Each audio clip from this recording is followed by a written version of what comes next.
You're 13, walking the dirt road between your house and the corner store in a small town outside San Salvador when the truck slows beside you. Two men get out. You know their tattoos before you know their faces. One says your name. That's the part that breaks something in your chest. That they know your name, your mother's name, which house is yours, and which window is your little sister's. He makes it simple. Your family lives because you join MS-13. Your family dies because you don't. He gives you until the church bell rings for evening mass.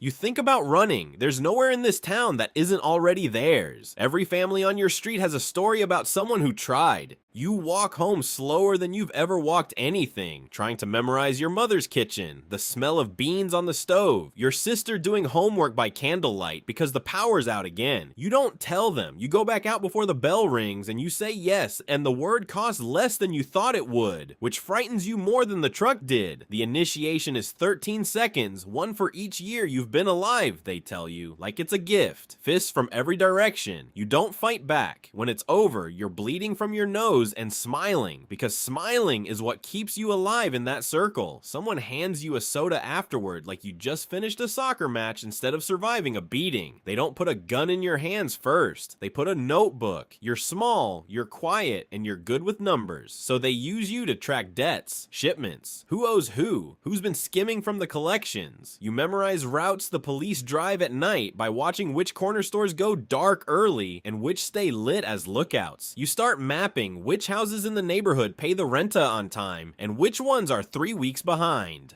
6 months in, they call you the contador, the accountant. Word gets to the clica leader, a man everyone calls El Padrino, that the smallest kid in the set is the reason nobody's skimming anymore. He starts having you sit in on meetings you're too young to legally be in, just to watch you work numbers faster than men twice your age. You're not spending the money, you're saving it, folded into a coffee tin buried under the chicken coop. Every peso you're handed for a job, every cut you're owed, goes into that tin instead of your pocket. Your mother thinks you found work cleaning cars after school. She stops asking which cars. A year in, El Padrino tests you for real. A rival set's runner has been informing to the police, feeding them shipment dates. You're told to find him, not kill him, find him. You do it the same way you balance a ledger, patient, methodical, tracing his movements through 3 towns over 2 weeks by cross-referencing bus schedules with the days shipments got intercepted. When the set takes care of him, you're not there. You made sure of that. You're useful precisely because you never have to be the one holding the weapon. And El Padrino starts to understand that a kid who solves problems without leaving fingerprints is worth more than 10 soldiers who solve them loudly. Your sister turns 9 that year. You buy her a bicycle with cash you tell your mother came from your car washing job. Your mother starts looking at you differently, the way people look at something they're afraid to ask questions about because they already suspect the answer and can't afford to be right. 14 months in, a rival clica retaliates for the informant, and it isn't clean. Bullets find a house 2 doors from yours. Nobody in your family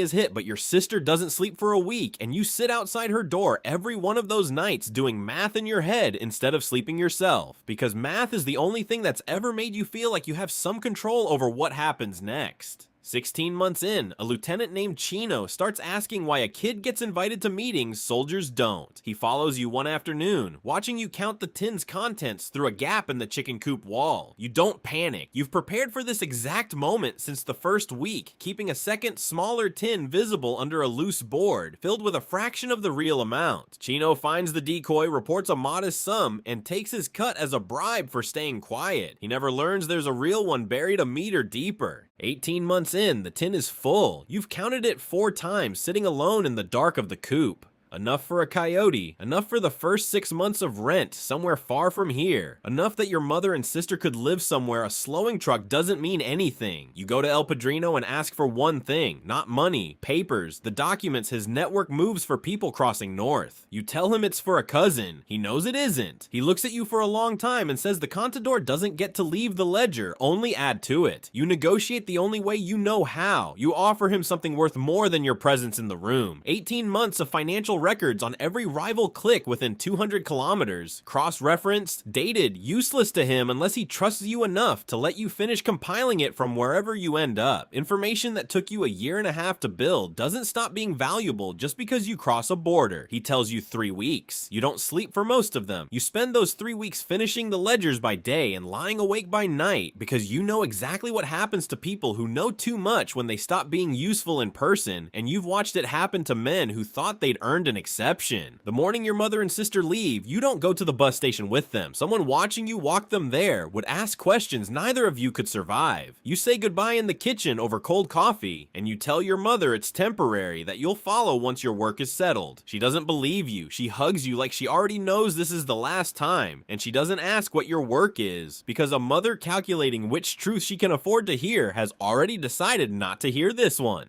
6 weeks later, a text arrives from a number you don't recognize. 2 words: "We're here." Your mother found work in a restaurant kitchen in Houston. Your sister started 4th grade with a teacher who's patient with her broken English. El Padrino never lets you leave the ledger. 2 years later, you're 17, still the contador, still small enough that men with guns underestimate you in rooms full of them. And you've learned the truth. Your mother's sacrifice bought you clearly enough to hate it. You didn't buy your family's freedom. You bought yourself a longer sentence with better collateral, paid in installments, due for the rest of your life. This story may be fiction, but the pipeline isn't. Thousands of kids across Central America face the exact ultimatum this story opens with: join or watch your family suffer, and the ones who end up useful instead of disposable are usually the smartest ones in the room, which is precisely why they never get let go. If you enjoyed this video, then don't forget to like, subscribe, and comment down below which story you want to see next. Catch you in the next one.